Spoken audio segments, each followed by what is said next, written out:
दोस्तों, आज की कहानी है बहू अब इस उम्र में मुझसे नहीं होगा झाड़ू पोछा। दोस्तों, कहानी शुरू करने से पहले अगर आपने हमारे चैनल को सब्सक्राइब नहीं किया है तो सब्सक्राइब कर लीजिए ताकि आपके पास पहुंचे हर नया वीडियो।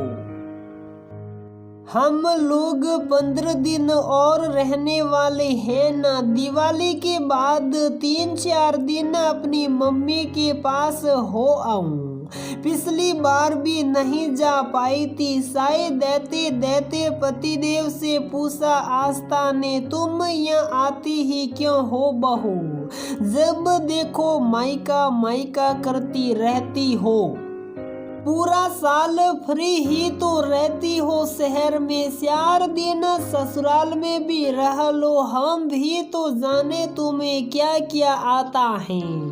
हर बार की तरह बीच में कूद पड़ी सासू माँ। पिछले 15 दिन से यही हूँ मम्मी जी, बाद में भी रहूंगी, आराम से जान लीजिएगा। वैसे इतने साल से दिखाती ही आ रही हूँ आपको, लेकिन पता नहीं हर बार कैसे भूल जाते हो। वही जवाब देकर बोलती बंद कर दी आस्था ने और पतिदेव का चेहरा देखकर समझ गई कि तूफान निश्चिंत है। लेकिन इस बार परवाह किए बगैर ही बोल गई और अंदर चली गई। आस्था अपने पति जय और 8 साल के बेटे के साथ ससुराल से दूर दूसरे शहर रहती हैं। दूर होने की वजह से साल में 1 या 2 ही बार ससुराल आ पाती हैं, जहां सास ससुर और जेठ जेठानी रहते हैं। मायका भी उसी शहर में है, इसलिए वहां भी ससुराल आती हैं, तभी जा सकती हैं। लेकिन हमेशा यही होता है कि ससुराल आकर 8-10 दिन बाद भी मायके जाने का नाम लेती हैं तो सब नाराज हो जाते हैं। ऐसा नहीं है कि ससुराल वालों को विशेष प्रेम है उससे, लेकिन वे समझते हैं कि शहर में 3 ही लोग हैं, इस तरह कोई काम नहीं होता होगा और आराम से रहती होगी आस्था। इसलिए उनकी कोशिश रहती है कि 10-15 जितने भी दिन के लिए आए, घर की हर जिम्मेदारी उस पर डालकर फ्री हो जाए। सासू माँ और जेठानी जी आती हैं, उस दिन से तैयार रहते हैं। 13-14 घंटे का सफर तय करके आती हैं, फिर भी राहें देख कर बैठे रहते हैं कि आकर खाना बनाएगी। सबसे बड़ा गुस्सा आता है और दुख भी होता है कि पतिदेव भी उसी ट्रेन में आते हैं, लेकिन थक जाते हैं और पूरा दिन सोए रहते हैं, जबकि वह बैठे बैठे या सोए सोए आई हैं तो नहीं थकती। इस बार तो वर्क फॉर्म के बहाने महीने भर पहले ही आ गए हैं पतिदेव। कभी कभी दुख होता है, इतने बड़े होकर भी पतियों को जो सामने हो रहा है वह समझ नहीं आता और उनसे 1-2 साल छोटी पत्नियों से वे बातें भी समझने की अपेक्षा की जाती हैं जो किसी के मन में भी नहीं होती। जैसे कभी प्यार से ना बोलने वाली सासू माँ का प्यार और हमेशा उल्टा सीधा सुनाने वाले जेठ जी का भोलापन। जैसे देखते हैं आस्था के पतिदेव की वहाँ भी छोटा परिवार होने के बावजूद कभी आराम से नहीं बैठती। फिर भी जब सब सुनाते हैं आस्था को तो उनका समर्थन करते हैं, लेकिन उसके अमृतहन में एक शब्द नहीं बोलते, उल्टे अपनी बीवी को सारा काम करते देख बहुत खुश होते हैं। अब तो शादी को भी 10 साल होने आए, इसलिए धीरे धीरे आस्था की भी सहन शक्ति समाप्त होती जा रही है। पिछली बार भी 10 दिन के लिए आए थे वो लोग। बड़ा मन था आस्था का कि कुछ देर के लिए ही सही मम्मी से मिलकर आए, लेकिन जाने का नाम लेते ही भड़क गई सासू माँ और पता नहीं क्या कहा अपने बेटे से कि 1 घंटे के लिए भी नहीं ले गए। और तो और वापस जाने के बाद भी बहुत दिन तक सुनाते रहे कि तुम्हारा मन मेरे घर में बिल्कुल नहीं लगता है। गुस्सा तो ऐसा आया कि बहुत कुछ सुना दे, लेकिन उसे कहने का क्या फायदा जो सब कुछ देखते हुए भी सुनी हुई बातों पर यकीन कर ले।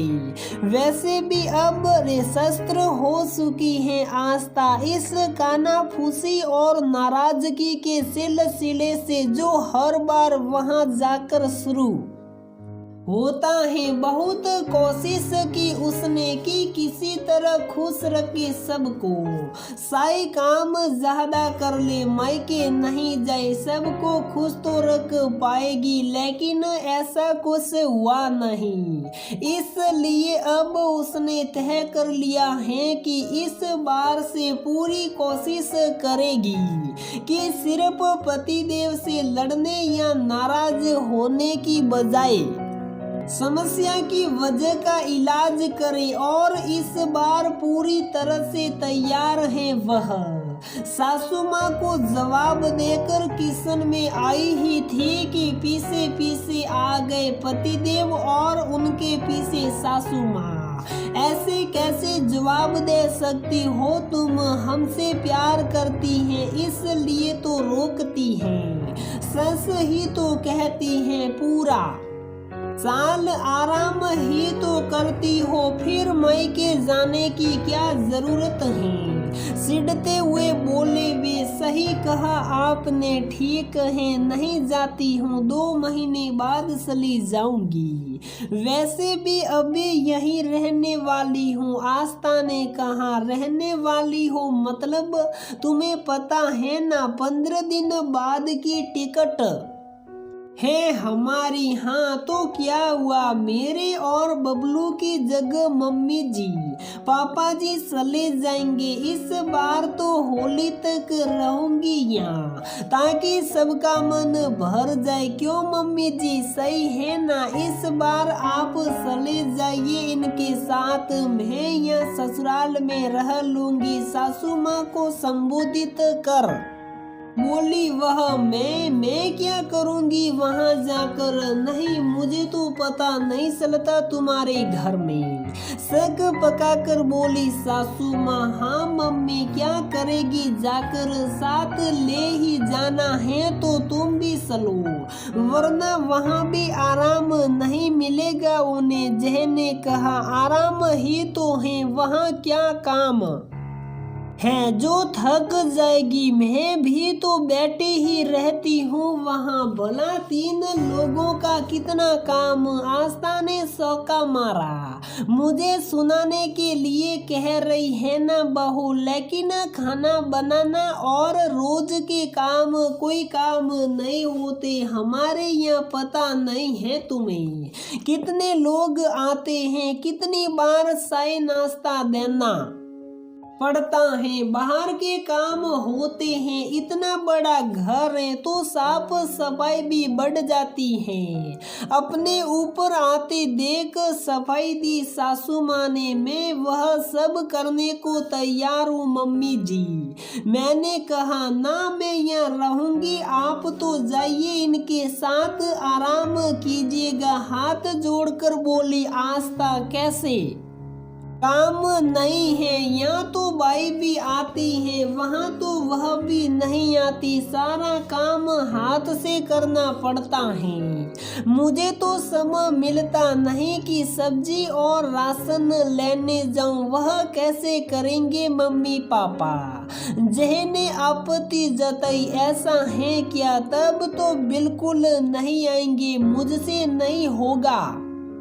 ये झाड़ू पोछा और बर्तन, अब तो तेरे पापा भी इतना सल नहीं पाते हैं कि सब्जी और दूध ला सके।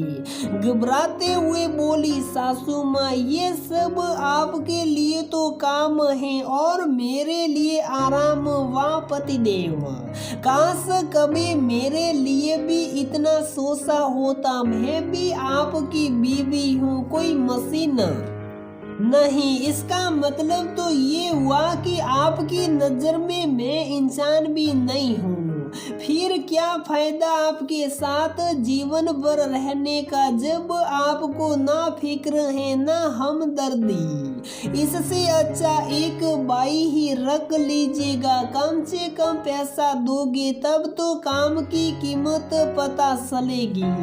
नाराज होते हुए बोली आस्था, अरे तुम तो नाराज हो गई बहू, मेरा मतलब ये नहीं था, मैं तो बस चाहती हूँ कि साल में एक बार आते हो तो सब साथ रहो।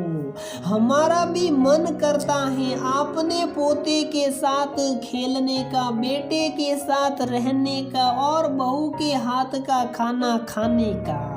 बात बिगड़ती देख सफाई दी सासू माँ ने, ये भाषा आप इन 8-9 सालों में भी बोल सकती थी मम्मी जी। आपके जमाने में होता होगा कि बहुएं तानों से ही काबू में रहती होगी, लेकिन आजकल कोई नहीं सुनना चाहता, उल्टे बात बिगाड़ सकती है। रही बात इच्छाओं की, तो साल में एक बार मेरे माँ बाप भी इच्छा कर सकते हैं कि अपनी बेटी से मिल पाए, नाती को खिलाए और दामाद को लाड दे, शादी करवा दी। इसका मतलब ये तो नहीं कि उनका मुझ पर अधिकारी नहीं रहा। अब नहीं, बहुएं देखी नहीं है, थकान के नाम पर सीधे मायके का टिकट करवाती हैं और बोल देती हैं आपने पति से कि तुम तुम्हारे माँ बाप के पास जाओ, मैं अपने माँ बाप के पास। आखिर दोनों को अपने अपने परिवार से मिलने का हक है। मैं चाहती थी कि सबको खुश रखूं, लेकिन यहाँ किसी को ना मुझे अपनाना है और ना खुश होना है, इसलिए लगता है अब मुझे भी कोशिश छोड़ देनी चाहिए। निराशा से बोली आस्था, तुम बात को कहां से कहां ले जा रही हो आस्था।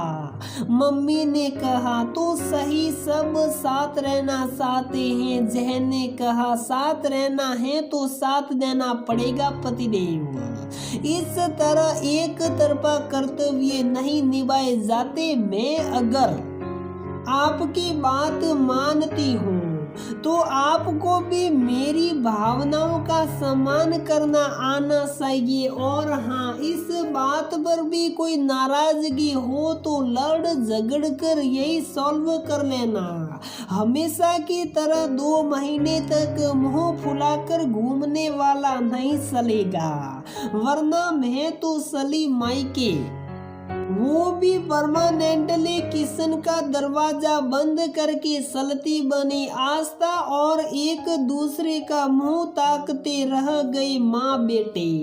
तो दोस्तों, हमारी ये कहानी यहीं पर समाप्त होती है।